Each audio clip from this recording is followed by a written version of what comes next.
Hello and welcome to all of you friends. आज हम constitution के प्रीएम्बल के बारे में डिस्कस करने जा रहे हैं।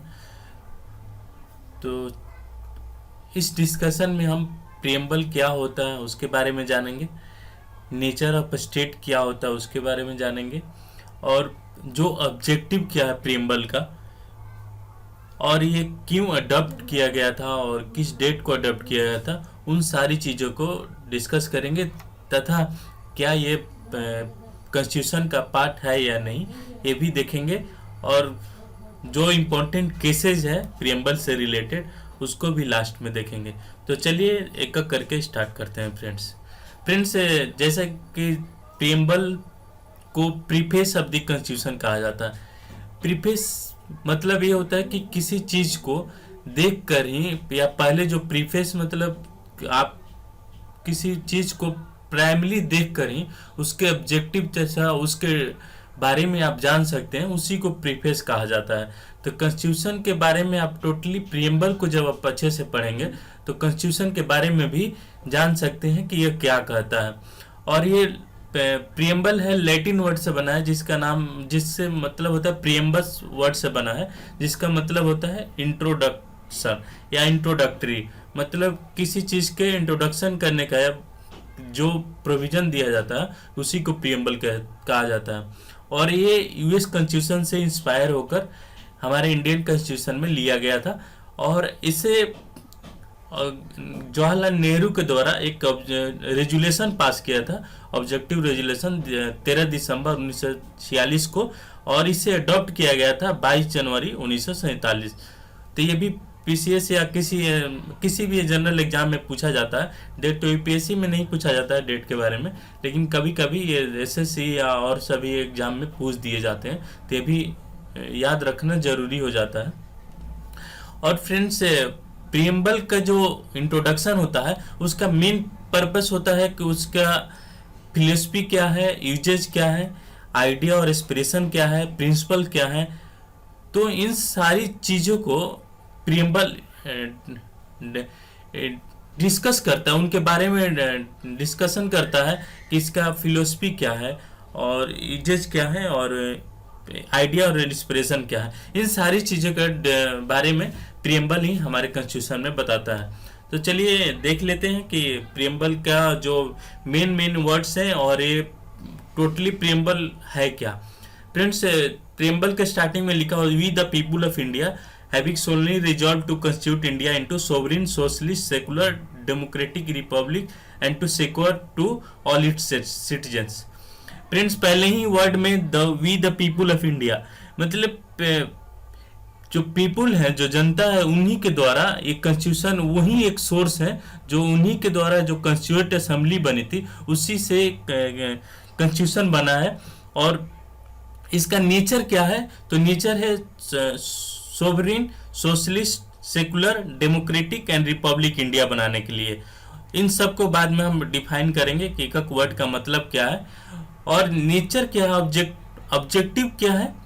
नेचर तो हो गया सोवरेन सोशलिस्ट, और ऑब्जेक्टिव क्या है, तो इसको ऑब्जेक्टिव है justice social and economic and political.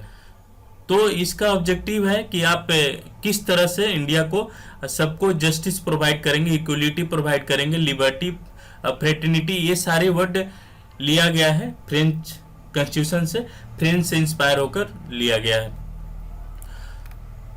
Liberty of thought, expression, belief, faith and worship, ये कहता है कि सबको अपना समान अधिकार रहेंगे, लिबर्टी रहेगी या एक्सप्रेस करने की, कुछ भी फॉलो करने के लिए, कुछ भी रिलीजन के फॉलो करने के लिए, ये सारी चीज, वर्शिप रहेगी। ये हमारे प्रीएम्बल में मेंशन किया गया है।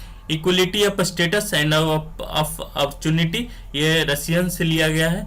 और ये अंत में ये 26 डे ऑफ नवंबर 1949 को अडॉप्ट किया गया था। ये क्यों इस दिन अडॉप्ट किया गया था कि जो 26 नवंबर ही था उस दिन हमारे पूर्ण स्वराज की जो नींव रखी गई थी, तो ये 26 नवंबर को ही रखी गई थी। इस दिन को अडॉप्ट किया गया और फाइनली 26 जनवरी 1950 को हमारा संविधान बन के तैयार हुआ। और इसके नेचर ऑफ स्टेट तो मैंने बताया, sovereign, socialist, secular, democratic and Republic nation है। तो सोवरेन का मतलब क्या है? सोवरेन का मतलब है कि वैसा स्टेट जो अपना निर्णय लेने के लिए, खुद के लिए अपना निर्णय ले सकता है। जैसे ब्रिटिश रूल जैसे इंडिया में होती थी तो डोमिनियन स्टेटस था। इंडिया अपना खुद का रूल नहीं कर सकता था, नहीं कोई निर्णय ले सकता था किसी एक्सटर्नल कंट्री के या किसी दूसरे भी, कोई भी संधि या कुछ ऐसा नहीं कर सकता था, खुद अलाउ नहीं था। तो आज के डेट में इंडिया सोवरेन है, वो चाहे यूएन का मेंबर हो, चाहे कॉमनवेल्थ का मेंबर हो, लेकिन ये खुद के डिसीजन ले सकता है, किसी से अपना संधि रख सकता है, चाहे कोई भी अपना लॉ लेजिस्लेट कर सकता है, कोई संविधान में अपना अमेंडमेंट कर सकता है। ये सारी चीजें अब इंडिया को आज़ादी के बाद मिली और इसी को सोवरेन स्टेट बोला जाता है। सोशलिस्ट का मतलब है कि इसे 42nd अमेंडमेंट के द्वारा, इंदिरा गांधी की सरकार थी तो उस समय अमेंडमेंट किया गया था और ये सोशलिस्ट वर्ड लिया गया था, जिसका सोशलिस्ट कम्युनिस्ट सोशलिस्ट नहीं है, सोशलिस्ट नहीं है जो रसिया से इंस्पायर है, लेकिन हमारा सोशलिस्ट डेमोक्रेटिक सोशलिज्म है। एक क्या होता है रसिया में कि जो कम्युनिस्ट कि सभी इकोनॉमी पर गवर्नमेंट का अधिकार रहता है, लेकिन इंडिया में मिक्स्ड इकोनॉमी है कि कोई भी प्राइवेट बॉडी या पब्लिक सेक्टर एक साथ एग्जिस्ट कर सकते हैं, किसी पर एक का अधिकार नहीं रहेगा, गवर्नमेंट का भी फुली अधिकार नहीं होगा और पब्लिक का भी अपने प्रॉपर्टी पर पूरी तरह अधिकार नहीं होगा। तो ये एक मिक्स इकोनॉमी है। और ऐसा किसका थॉट था? तो ऐसा नेहरू और महात्मा गांधी का सोशलिस्ट वेलफेयर स्टेट बनाने का थॉट था। तो ये दोनों लोग से इंस्पायर होकर सोशलिस्ट वर्ड ऐड किया गया था, जिसका मेन मकसद था कि पॉवर्टी, इग्नोरेंस और जो डिजीज और इनइक्वालिटी है अपॉर्चुनिटी का, उसको खत्म करना सोशलिस्ट प्रोविजन के थ्रू लिया गया। और इसे कौन सा अमेंडमेंट करके? तो 42nd अमेंडमेंट 1976 में किया गया और ये वर्ड 3 वर्ड ऐड किया। सेकुलर वर्ड 42वां अमेंडमेंट के थ्रू ऐड किया गया था।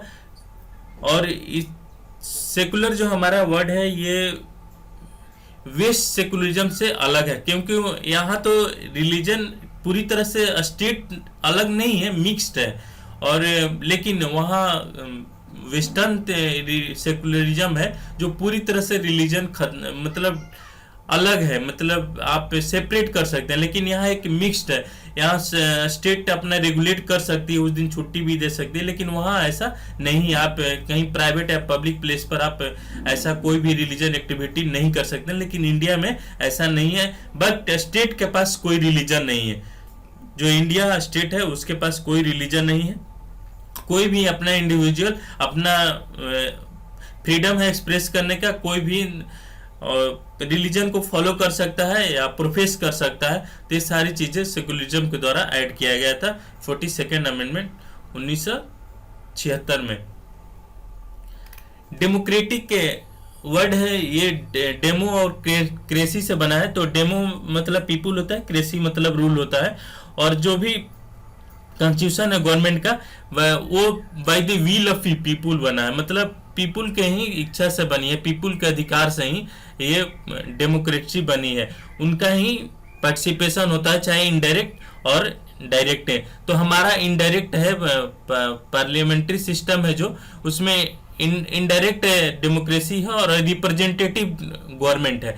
रिप्रेजेंटेटिव गवर्नमेंट उनको बोला जाता है जो जनता चुनकर भेजती है और वो उस जनता के लिए जो चुनकर भेजते हैं उनके लिए लॉ और रेगुलेशन पास करते हैं, तो उसी को रिप्रेजेंटेटिव गवर्नमेंट बोला जाता है, वही जनता को रिप्रेजेंट कर सकते हैं। लेकिन डायरेक्ट डेमोक्रेसी में क्या आता है कि डायरेक्ट कोई लॉ और रेगुलेशन है डायरेक्ट वोट के लिए दिया जाता है, रिफरेंडम, रिकॉल, ये सब सारी चीजें डायरेक्ट डेमोक्रेसी का पार्ट होता है। लेकिन इंडिया में ऐसा नहीं है, यहाँ रिप्रेजेंटेटिव डेमोक्रेटिक है। रिपब्लिक को ऐसा होता है जिसका हेड ऑफ स्टेट इलेक्टेड होते हैं, चाहे वो इनडायरेक्टली हो या डायरेक्टली इलेक्टेड होते हैं। जैसे हमारा ब्रिटेन में है कि एक मोनार्की सिस्टम है, हेरिडेटरी सिस्टम है कि क्राउन रूल है वहाँ के, मतलब आप हेरिडेटरी राजा का सिलेक्शन मतलब हेरिडेटरी है, उसके पूरे मतलब एक पार्ट एक पिता बेटा को देगा, बेटा फिर अगले लड़के को देगा, तो ये इसे हेरिडेटरी सिस्टम बोला जाता है। लेकिन इंडिया में ऐसा नहीं है, यहाँ मोनार्की सिस्टम नहीं है, यहाँ head of state indirect election के, यहाँ राष्ट्रपति का चुनाव होता है, प्राइम मिनिस्टर का इलेक्शन होता है, जो हेड ऑफ स्टेट होते हैं प्रेसिडेंट, तो ये इलेक्टेड होकर होते हैं। लेकिन वैसा ब्रिटेन में नहीं है, वहाँ मोनार्की सिस्टम है। अब मोनार्की सिस्टम हेरिडेटरी सिस्टम होती है, लेकिन यहाँ हेरिडेटरी सिस्टम नहीं है। नॉमिनल हेड जो प्रेसिडेंट है वो भी इलेक्टेड करके होते हैं, रियल हेड जो पीएम है उनका भी इलेक्शन होता है, जनता के द्वारा ही होता है, और कोई भी नॉमिनेशन नहीं है यहाँ, कोई मतलब हेरिडेटरी नहीं है। जस्टिस का मतलब है कि सोशल, इकोनॉमिक और पॉलिटिकल जस्टिस प्रोवाइड करना, उसके लिए प्रोविजन बनाया गया है फंडामेंटल और डायरेक्टिव प्रिंसिपल से। मैंने उसके बारे में डिस्कस किया है, फंडामेंटल जाइस के जब डिस्कस कर रहा था तो उसमें जस्टिस के बारे में डिस्कस किया था। चाहे वो जस्टिस, इकोनॉमिक जस्टिस हो, इक्विटेबल डिस्ट्रीब्यूशन ऑफ वेल्थ हो, धन का एक मतलब एक समान डिस्ट्रीब्यूशन होना चाहिए, और कोई भी सोसाइटी का हो एक के हाथ में ही धन का कंसंट्रेशन नहीं होना चाहिए। तो इस तरह से ये सभी सिटीजन को इक्वल राइट देता है, पॉलिटिकल पार्टिसिपेशन देता है, और यूनिवर्सल मतलब एक वोट के लिए सभी को वोट देने का अधिकार भी देता है कि आप इक्वल हैं, इक्वल वोटिंग राइट भी सबका इक्वल है। तो ये यूनिवर्सल एडल्ट सफरेज इसी को बोला जाता है कि सभी के पास एक एक वोट करने का अधिकार है। तो इसे जस्टिस में वर्ड में मेंशन किया गया है। लिबर्टी किसे बोलते हैं? जब कि कोई भी आर्बिट्रेशन नहीं हो, कोई रिस्ट्रेंट नहीं लगाया जाए, सबको अपना लिबर्टी मतलब आज़ादी हो। किससे? स्लेवरी जो सिस्टम या सिस्टम हुआ करती थी, डिस्पोटिज्म मतलब एक ही व्यक्ति का अधिकार होता था, तो उससे आपको लिबर्टी प्रोवाइड करने का हमारा प्रियम्बल में मेंशन किया गया कि सबको लिबर्टी है, चाहे एक्सप्रेस कर सकते हैं, उनका थॉट का लिबर्टी है, कोई भी बिलीफ फॉलो कर सकते हैं, और faith and worship. Equality means absence of privilege और discrimination against any section of society, मतलब कि कोई भी डिस्क्रिमिनेशन नहीं किया गया। आर्टिकल 15 आर्टिकल 14 में जो equality to opportunity up to all है, तो ये सभी के लिए इक्वल प्रोविजन प्रोवाइड करना हमारा इक्वलिटी में प्रियम्बल में मेंशन है। और सभी को, चाहे वो सोशल बैकग्राउंड पर इकोनॉमिक या पॉलिटिकल इक्वलिटी हो, ये सारे प्रोविजन हमारे प्रियम्बल में मेंशन किया गया है। और कोई भी प्रिविलेज नहीं है किसी को भी, और किसी को भी आप डिस्क्रिमिनेशन कास्ट या उसके रेस या कलर को लेकर आप डिस्क्रिमिनेट नहीं कर सकते हैं। फ्रेटर्निटी मीन्स होता है फीलिंग ऑफ ब्रदरहुड, हिंदू जैसे हिंदू मुस्लिम भाई भाई के ऐसा जो थॉट है, तो इंडिया में ये प्रियम्बल में मेंशन किया गया ताकि जो प्रमोट कर सकते हैं आप फ्रेटर्निटी को, जो भी डिग्निटी ऑफ इंडिविजुअल है, एक दूसरे से यूनिटी एंड इंटीग्रिटी हो सभी देश का। तो ये वर्ड भी हमारे इंटीग्रिटी वर्ड है, तो बाद में हमारे 42वां अमेंडमेंट 1976 में ये भी ऐड किया गया था। 3 वर्ड हमारे सोशलिस्ट, सेकुलर और integrity of the nation add किया गया था 42वां अमेंडमेंट 1946 में। तो ये पूछा जाता है। और फ्रेंड्स, प्रियम्बल हमारा एक बार ही अमेंड किया गया था, जो 42 कॉन्स्टिट्यूशन अमेंडमेंट जिसे बोला जाता है, उसमें 3 वर्ड ऐड किया गया था, सोशलिस्ट, सेकुलर एंड इंटीग्रिटी। उसके बाद प्रियम्बल को अमेंड नहीं किया गया। और जो इम्पोर्टेंट केसेस है प्रियम्बल को लेकर, वो दो केसेस हमारे सुप्रीम कोर्ट में इम्पोर्टेंट है। क्या प्रियम्बल हमारा पार्ट है कॉन्स्टिट्यूशन का? तो बेरोजगारी केस क्या होता है कि पाकिस्तान को लैंड देने की, जमीन देने की बात होती है, तो उसमें एक सुप्रीम कोर्ट में केस जाता है। जवाहरलाल नेहरू के प्रधानमंत्री जब उस समय रहते हैं, तो उसको बेरोजगारी केस के नाम से जाना जाता है। तो उसमें बोला जाता है कि preamble is not part of the constitution, और इसे अमेंडमेंट नहीं कर सकते हैं। अमेंड मतलब 300 आर्टिकल जो 368 है, उसके तहत कॉन्स्टिट्यूशन के कोई भी पार्ट को अमेंड करने का अधिकार पार्लियामेंट को है। लेकिन बेरोजगारी केस में कहा जाता है कि अमेंडमेंट करने का अधिकार तो है, लेकिन ये पार्ट ही नहीं है कॉन्स्टिट्यूशन का, तो अमेंड नहीं कर सकते हैं।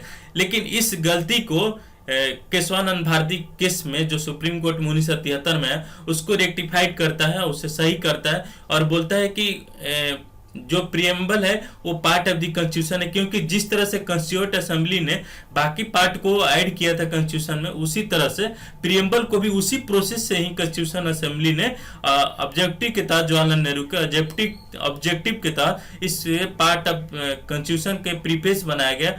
और ये पार्ट ऑफ द कॉन्स्टिट्यूशन है, इसे अमेंड किया जा सकता है, लेकिन इसके बेसिक स्ट्रक्चर को अमेंड नहीं कर सकते हैं। तो preamble is the part of constitution and is also known as basic structure of the constitution. और इसे अमेंड एक बार किया गया, और उस अमेंडमेंट को आप कह सकते हैं कि अमेंड तो नहीं कर सकते, लेकिन फिर क्यों किया गया? क्योंकि जो भी वर्ड ऐड किया गया था 42वां अमेंडमेंट के तहत, वो प्रियम्बल को और मजबूत करता था, नहीं कि उनके ऑब्जेक्टिव का जो बेसिक स्ट्रक्चर था उसको खत्म किया गया। तो इस तरह से एक बार कॉन्स्टिट्यूशन अमेंडमेंट किया गया था प्रियम्बल के लिए 42वां, और उसमें 3 वर्ड का एडिशन हुआ था, और वो एडिशन इस प्रियम्बल को और मजबूती प्रदान करता है, नहीं कि उसके बेसिक स्ट्रक्चर को खत्म कर सकता है। तो यही केशवानंद भारती केस में प्रियम्बल को लेकर जो जजमेंट आया कि preamble is the part of constitution, और यह वैलिड है, और ये आज भी ऐसा ही है कि प्रियम्बल हमारे कॉन्स्टिट्यूशन का पार्ट है, क्योंकि उसी तरह से अडॉप्ट किया गया था जैसे और सारे प्रोविजन कॉन्स्टिट्यूएंट असेंबली के द्वारा अडॉप्ट किया गया था। तो आज के लिए बस इतना ही फ्रेंड्स, थैंक यू।